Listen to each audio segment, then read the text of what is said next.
Okay, so in the last video, I talked about subtracting integers while using models. And so what I want to do in this video is focus on subtraction property, which is basically taking a subtraction problem and changing it to an addition problem, because we already know how to add integers. And so as a little review, when we add integers, we might have obviously, adding two positive numbers, that's pretty basic. So 4 plus 5, they're both positive. We're going to just combine those and get a positive 9. And that would also be true if we were, or that combining would be true if we had negative. So if we have negative 4 plus a negative 5, again, because they're negative, we're combining our amounts, combining our debts. Our total amount would be a negative 9. So these two types of problems are pretty basic. The other type of problem is when we have a positive and a negative.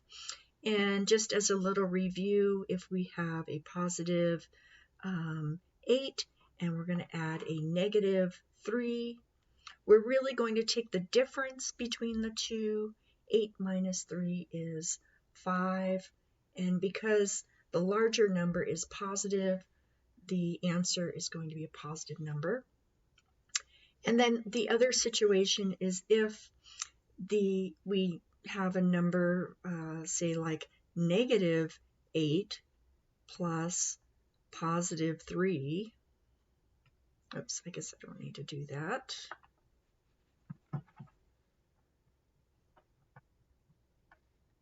Again, we're going to take the difference between the two numbers. We get 5, but because the larger number is negative, it's a negative 5. So those were some of the addition problems that we've already covered. And what we can do is change our subtraction problems to addition, because we already kind of know how to do addition. And so let's go through some of the examples of the problems that we covered in the last video.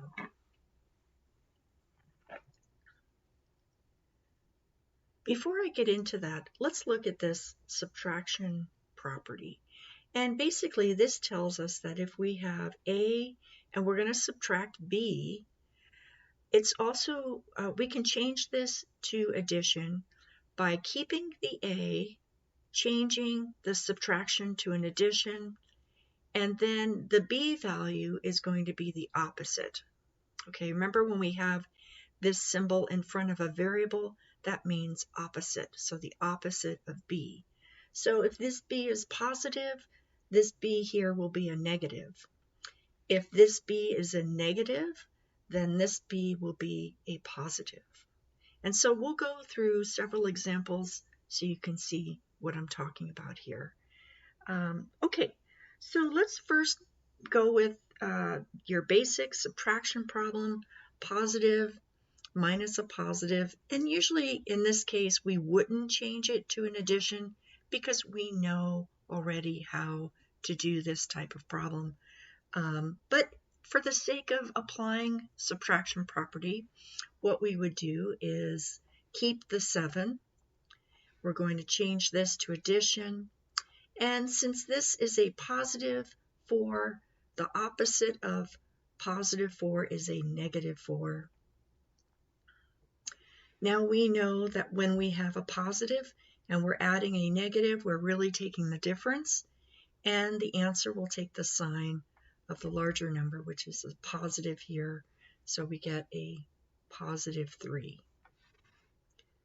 Okay, now let's look at another type of problem here. Let's say we have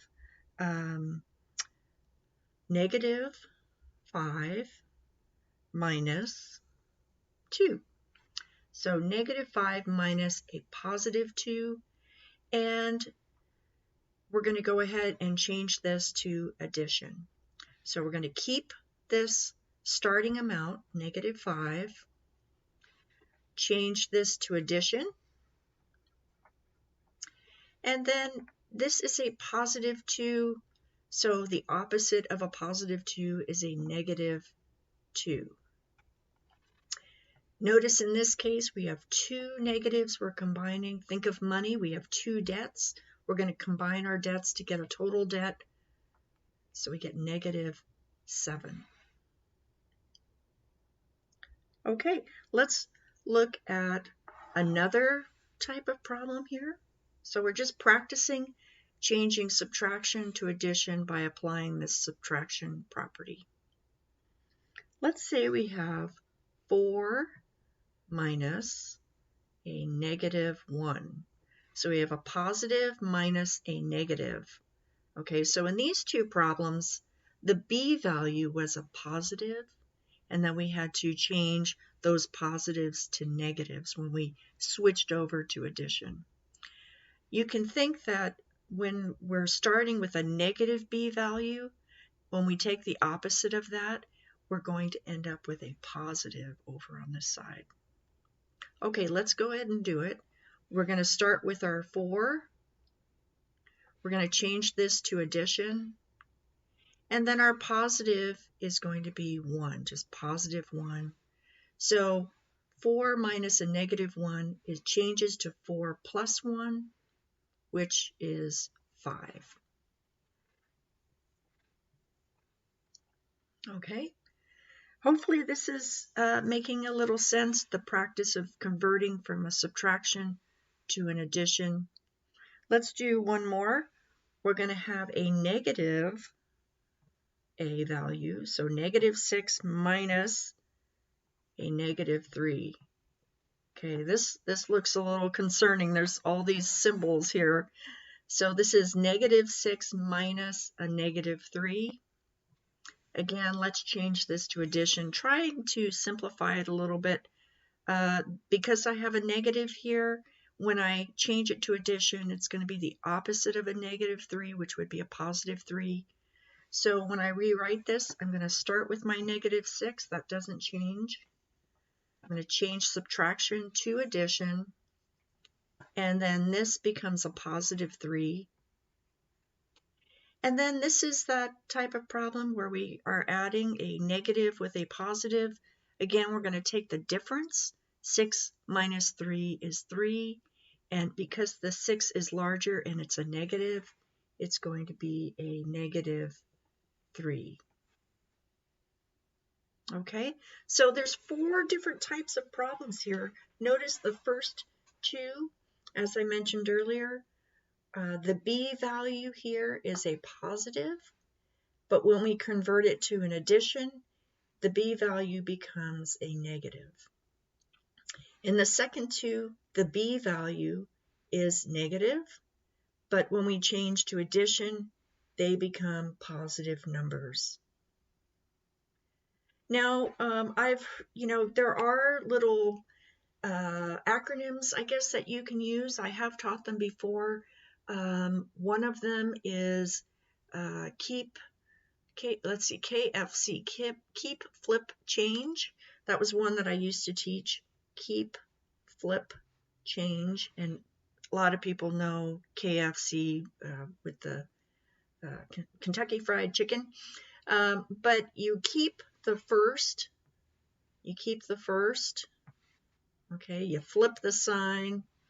Yeah, it's you're not really flipping anything, but that's one way to say it. And then you change the sign, instead of negative, you're changing it to a positive. You could also think of keep, change. KCC might be hard. I don't know. KFC is kind of easy because you can think of the chain, the food chain. But maybe this C in the middle might make more sense. We're changing the subtraction to addition. We're changing the signs from, either negative to positive or positive to negative. So those are tricks you can use. I think it's a good idea, though, to, memorize this property because, if you forget the acronym that helps you. This will help you for sure. And I guess it's true, if you forget this, you can always use this. But, to keep it mathematically, this is always a good way to go.